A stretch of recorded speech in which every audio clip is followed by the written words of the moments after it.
Hi, everybody. My name's Dan, and this is our talk at SnykCon 2020 entitled, Did You Accept the Risk? Dynamic Risk Metrics in Your Environment. We're going to be talking about risk, and we're going to be talking about safety. And when I think of safety, I think of the safety dance. So really, what we're going to be talking about here is the safety dance, right? You can dance if you want to, but you can't leave risk behind. And that's going to be the theme of our talk here, is when you're getting out there and you're doing business and you're putting yourself out in the world, there's going to be risks and there's going to be threats. And what can we do to help deal with those risks and those threats, to mitigate them in an intelligent way so that we can do business quickly and safely? Fair enough? Right on. So your safety dancers for today, again, my name's Dan, and I'll let Andrew introduce himself. My name's Andrew, and we're both safety dancers at Datadog. We're both on the community team here, and we're just absolutely pleased to be able to have an opportunity to speak with you here today about a topic which is near and dear to our hearts. So let's start at the very beginning, which is a very good place to start. Our dance card, as you can see here, we're going to start with risk management. This is a classic, a golden oldie going way back in time. We're going to take a look at some real world risk analysis. When we talk about risks in the real world, we're talking about explosions. And then risk in the context of information technology, right? Cyber, hack the planet. And virtual world risk analysis is also stuff exploding, but more like routing tables, also very dangerous, but a different sort of outcome, right? And then we're gonna shift a little bit and talk about what we as practitioners can do to actually get closer to these problems and help mitigate them before they happen. And then finally, we're gonna dig into the lab, where Andrew and I have been working on some new frameworks and some new tooling to help us wrap all this stuff into into some automation, right? Everybody likes to rub automation on some things. So I will let Andrew take us away with a crash course in classical risk management. All right, let's go ahead and crash through Risk 101. This is a totally real, very old school topic, but we're gonna have a lot of fun with it today. But it might feel a little fast because this is just a 25-minute talk.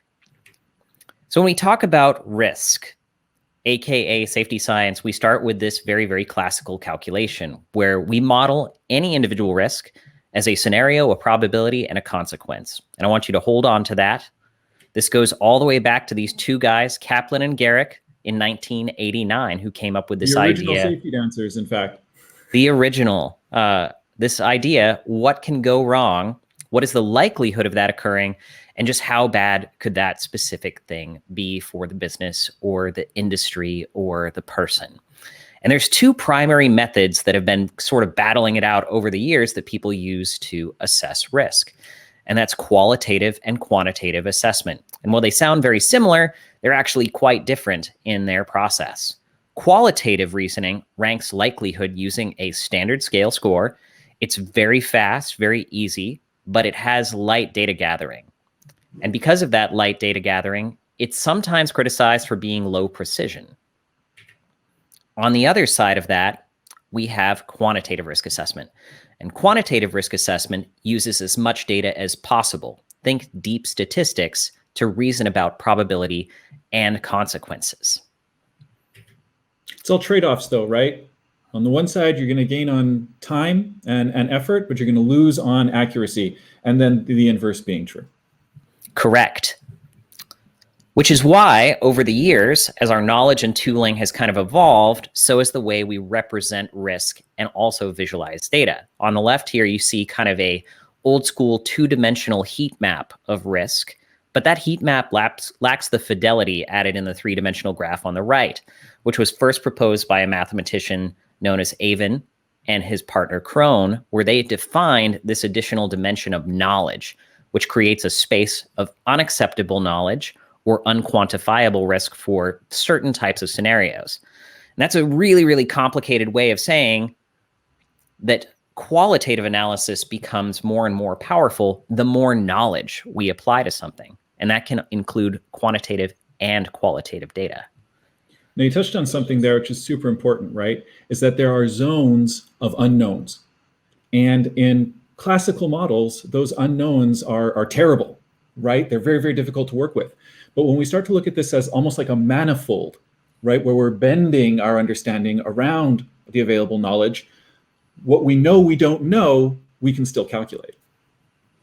Correct. And it's really about just understanding the risk and where we need to mitigate it based on those consequences, right? It's not about the elimination of that risk. Right. And where we see that in the past is in industrial modeling, right? So lots of classical risk models came about from oil drilling, like petroleum platforms, and the attempt to avoid certain types of accidents, because those accidents were so severe, there was very little actual data that helped reason about the probability. So what we had to do was build these hybrid risk assessment models, which allowed us to reason about risk in a way that nobody really ever had before. And so if we look at oil drilling, as an example, there was this condition that came about very early on when they started building oil rigs back in the 80s, where either the platform would float away and it would break a tether and damage an oil well in the ocean, which is quite bad, or the operator would be so tired that they would drive away with the gas line sort of still attached to the boat, so to speak, and that would be bad for the boat. The aforementioned explosions case of real world was correct. And if it wasn't an explosion, it was a maximum impact environmental disaster, right? Mm-hmm. And so people started to kind of think of these problems in this manner, where they would represent them in these decision tree graphs like this, where each scenario has a certain outcome for a compensating barrier, right? So in this, we have controls and we have consequences. And you can see the more of those controls that we apply, the fewer and fewer consequences that we have, all the way up to the advent of the emergency disconnect system, right? A picture, though, here is really worth 1,000 words. This I would put on the cover of my risk report just to sort of demonstrate how effective the compensating control is. And I think this photo here does a fairly good job. So the important thing here, too, when we talk about attaching graphics and whatnot, is that we sometimes get bogged down in the details when it comes to risk assessment, right? Yeah, that's correct. Oftentimes people, they look at the problem as something that's insurmountable because of the alleged amount of data that they have to capture, but really it can be quite simple. So even something as complicated as an oil drilling platform goes back to one of these hybrid models, the bow tie model, where we have sort of these risk and likelihood indicators as well as compensating controls. So we're trying to develop a concept of the maximum tolerable risk. And I want you to kind of hang on to that as we go into risk in operations, development, and cybersecurity here, which is the application of these same principles to what we do daily, every single one of us. So in operations, we have been measuring likelihood indicators for operational risk forever, right? Because we came up with the concept of uptime a long time ago, right? So site down is very easy to reason about. Similar in development as well. We understand really well because it's happened to the best of us more times than we want to admit. Yeah, and development is no different, right? We become bug adverse in the way that we structure our processes. We measure progress. We think of bugs as a negative value to a project, right? So we have compensating controls for that reduce the likelihood of bugs. We have test coverage. We have CI/CD systems. We have QA engineers. But when it comes to cybersecurity, this becomes kind of a mashup of operational risk and also development risk, because developers might introduce one of these security risks, but the impact to the business is quite a bit more severe. And because we don't necessarily have amazing systems for measuring likelihood, because we're not having security incidents every day, or at least we hope we're not, it becomes very hard to calculate the probability. So this is a great place to apply quantitative analysis, right? And it has massive parallels to the same kind of problems that they had early on in oil drilling, because the cost of an incident is so high, we don't want to have them in order to gather data. So as we talk about applying those concepts to information technology or information security, we can do that very simply by using this Triforce graphic, which I totally love, by the way. Thank you. I appreciate that. My heart and soul went into this graphic design. This is what we call the Triforce of fear, because we're huge nerds. And really what we're trying to represent here is just a way of thinking about threats and thinking about, consequences and outcomes of these things. And when you think, okay, there's an incident, something happened, what could be the potential consequences of that thing? And at the top you see here, well, there could be repercussions on our reputation, on our brand. Will our customers trust us? Will the industry trust us? Will the world trust us? Right? Trust is a very easy thing to lose and a very hard thing to build. So it has to be part of your calculus when you're talking about, risks and outcomes, right? But then beyond that, there's also things like productivity, right? Lost time because systems couldn't be accessed. Lost time because, we're mitigating instead of producing, so that work output is decreasing. And there's strong financial incentive to avoid that, of course, right? And then there's also could be financial repercussions, right? That would be a form of lost sales or lost revenue, but also perhaps in the form of fines, right? GDPR violations and things of this nature. So when we start to think about less about, the system is down, and actually start thinking more about what are the actual consequences of these things, that's when we start to have a more holistic view of information security. Yeah, this is really about measuring impact, right? It's about giving us a common language, not just for assessment across the entire CIA triad, confidentiality, integrity, availability. It's about creating a common language for the entire business to use when we reason about risk, right? So it's all about scoring impact. Super critical, by the way, is this idea of a common language, a common framework, and a common way of thinking and reasoning about things. And keep that in your head as we roll forward here.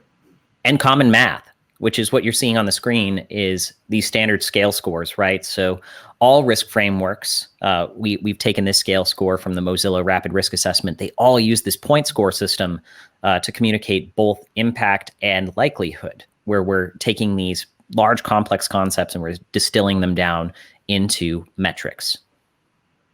I mean, we're all geeks, right? We love metrics. Numbers are fun to work with. Numbers are fun to reason about, right? So this should feel natural, this idea. So speaking about taking a look now at the things we can analyze once we can quantify them, right? Once we have the ability to break these enormous, interconnected, intercorrelated ideas into numbers, we can start to do things like this, make graphs. And so this graph here is one of my favorite little infographics, is from the VDBIR, the Verizon Data Breach Investigations Report, published for 2020 based on 2019 data. And what we're looking at here actually is Verizon's hugely popular and hugely influential catalog of security incidents that have happened around the world, oftentimes self-reported, oftentimes gathered from the news, where they've taken these vast issues and using this common framework, using this common language, and being able to break it down into numbers and actually reason about and make some interesting determinations about the state of cybersecurity, quote unquote, in the world today. And as you can see here, there are a number of threats and a number of different actions that form those threats that we can sort of group things into, these buckets, right? Hacking, it's a broad bucket, but we can sort of group some things into there. Social, like social engineering, right? Malware, physical attacks, right? Physically being broken into, that's going to be an issue. What's interesting here is that on the whole, the amount of actions are on a strong downward trend except for one, and that's errors. Errors as a threat action are actually increasing over time, which bucks the trend for the rest of them. And why? Because complexity is increasing, because scale is increasing. And as complexity and scale increase, the possibilities, the chances of making mistakes increase along with them. So if we actually take a look at where those actions are happening across all sectors, across all industries, we can look at this chart here and you can see that there's three that pop out right away. And that's web applications. Web applications are a big source of insecurity, even across all the different potential threat actions. And then there's the everything else. Everything else is kind of, well, everything else that didn't fit into these categories, and we'll get into that in a second. And then the third one is miscellaneous errors, i.e. mistakes. But what if we actually extract ourselves from this, and by ourselves, I mean as tech practitioners. What does risk look like in the age of tech within tech itself? And it actually looks a little something like this. Web applications bump up to being far and away the riskiest element of what we as technologists do. That shouldn't be surprising. But look at that number 2 spot. It's errors, right? In other words, we're doing this to ourselves, right? But there's it's not all doom and gloom, right? There's actually some little things that we can pull out of this, and what can we do to help mitigate this, right? We can shift left. I said we're doing it to ourselves, right? So if we're doing it to ourselves, can we help fix it ourselves?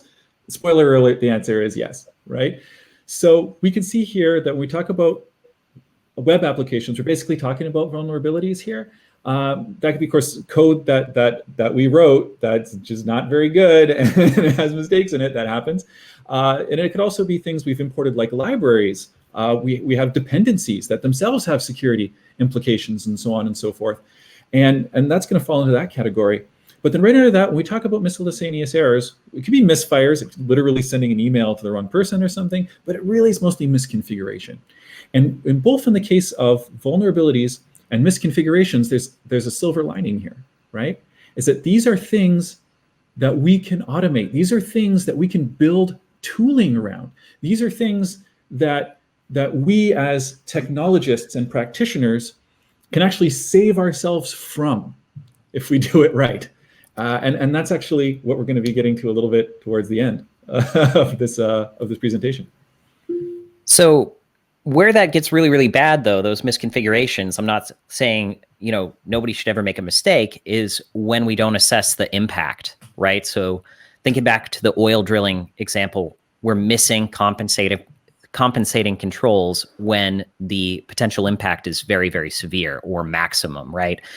And that's where this concept that we're going to introduce to you today should come into play. And that's having a risk budget for your application.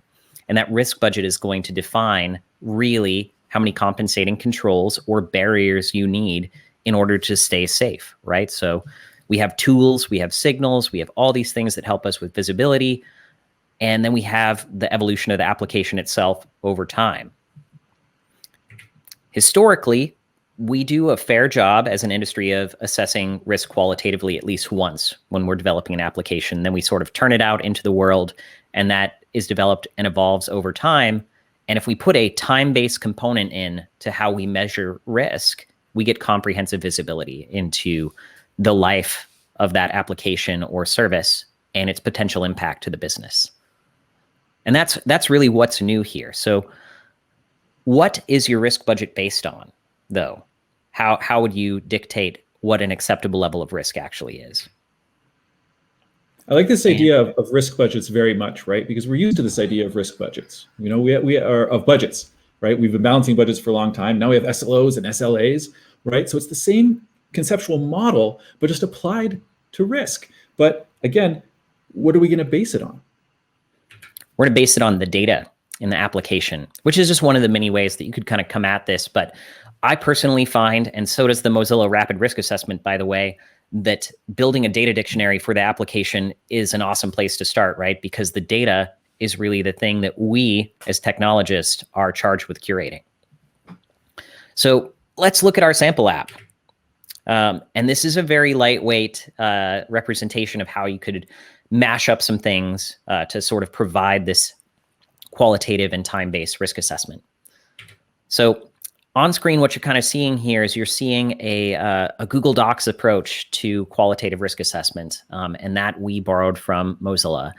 This has been in production there for years and years, and it continues to be actively developed. It's a very simple system for just getting a risk record together for how impactful a specific breach for a specific app could be, and it outputs JSON. So what more could you want from a free tool off the shelf?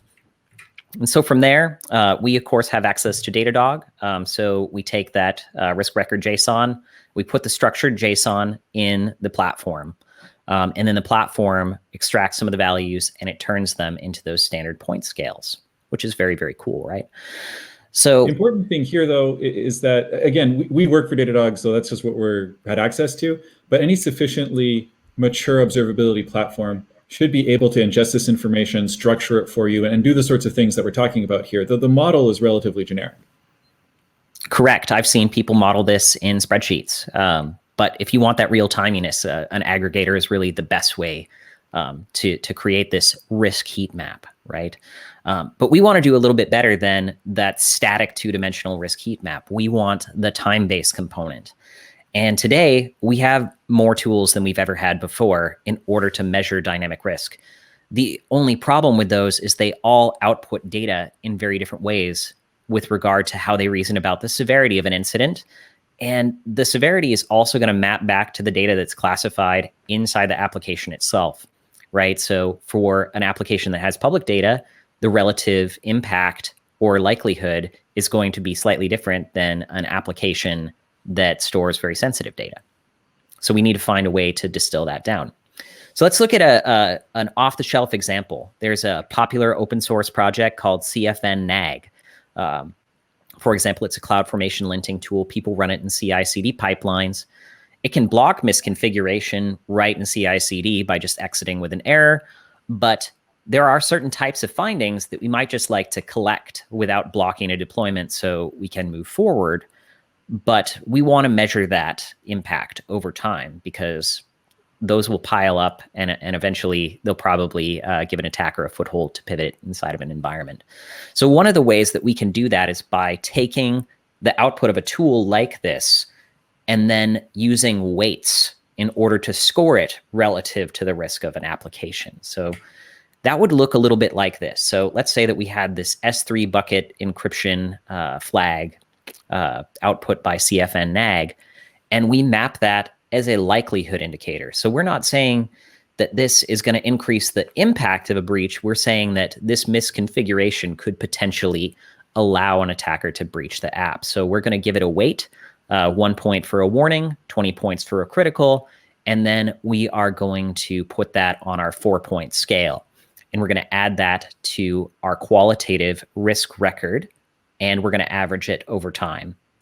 And what that means is that no one of these metrics is going to skew that significantly, but they are going to have an impact on the overall risk rank over time. So when we ship that to our aggregator again, it ends up looking like this. Once again, we're just extracting that likelihood score, and we're plugging it in to this formula from earlier in the deck, which is very, very cool because we're using these shift left tools to add to our knowledge about the application itself. And then we can, of course, surface that data in dashboards and other tooling in order to get more eyes on where the relative risk of an application goes over time. And that becomes very, very powerful because we know that visibility is a massive, massive driver for any security program or DevOps effort.